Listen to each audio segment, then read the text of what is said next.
Welcome back, everyone. As you probably guessed from the title of the video, we were talking about this new optic right here from the folks over at Osight. So before we get into the optic itself, anytime we do an OLED or Osight video, we have to let people know that if you get mad by the existence of this video and yet you still clicked on it, there are resources down below in the video description for mental health resources. So check that out. So what is it? Well, it is the newest addition in the Osight family. Osight, they make a number of different optics, some RMSC, some RMR pattern.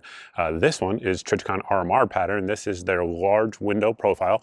And then they also make optics that are both rechargeable and use traditional lithium batteries. So this is the first one that is going to have a green circle dot reticle. Now with the reticle, you can select from the circle dot, donut of death style, if you will, as well as a 3 MOA dot or just the outer ring.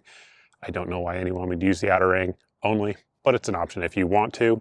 And this one, of course, also takes the battery, the external lithium battery. So they had another version of this that came out before that used a charging cap. Some folks love that. Some folks really love it. And other people want the ability to change the battery. So battery life on this one, if you're just using the 3 MOA dot, is rated at 130,000 hours, and that is on the setting 6.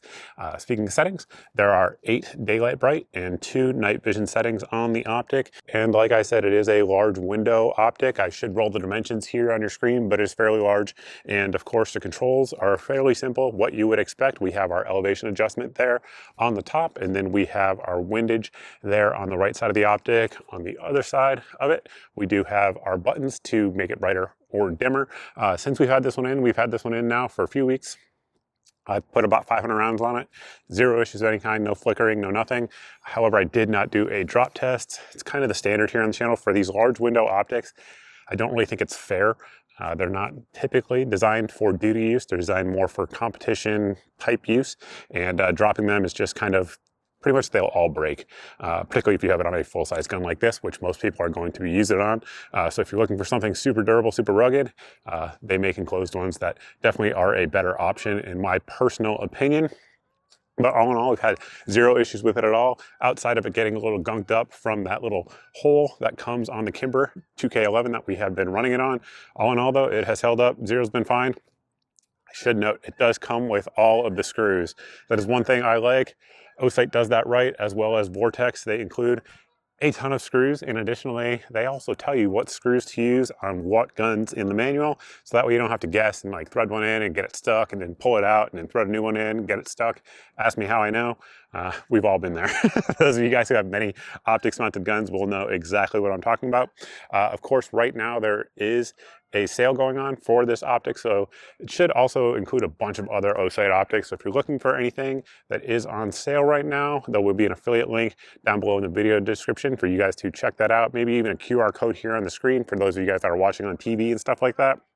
But yeah, new sight, it's out. It has very little distortion at all. They fixed that. The early large window Osights, if you guys watch the channel, you will know that I said that in every one of their videos. They had this like false layer on the top 1/3 that would like give you like a, almost like a false dot in certain sunlight. These new ones, they don't have it at all. So they definitely fixed that issue. It is product improved for sure. The actual sight body itself is 7075, which actually is a little bit different. Often Osight uses their own proprietary blend of aluminum, and they didn't on this one. It's kind of a known quantity, 7075 T6 aluminum. So it is definitely pretty durable and will be probably as durable as many of the other large window optics out there. I think that's pretty much it on the optic. If you guys have any questions, anything like that, definitely post them down below. If you guys have any of these Osight Cs, which of course, again, there's different variants out there already, let us know how yours has been down below in the video description, because of course, I only have a sample size of one. And with that, that's pretty much all I have for you. Thank you all for watching. I appreciate it. If you guys aren't following me across my social media, if you guys aren't signed up for the email, head over to mrgunsgear.com, sign up over there. Additionally, the SMS list, you can sign up by texting the word gear to the code here on your screen. You can also do it the old-fashioned way by going to mrgunsgear.com/SMS and sign up that way. And just make sure you're not missing out on videos and good sales and stuff that you might like. So with that, that's all I have for you. Thank you all for watching. I truly appreciate it. I look forward to seeing everybody in the next video.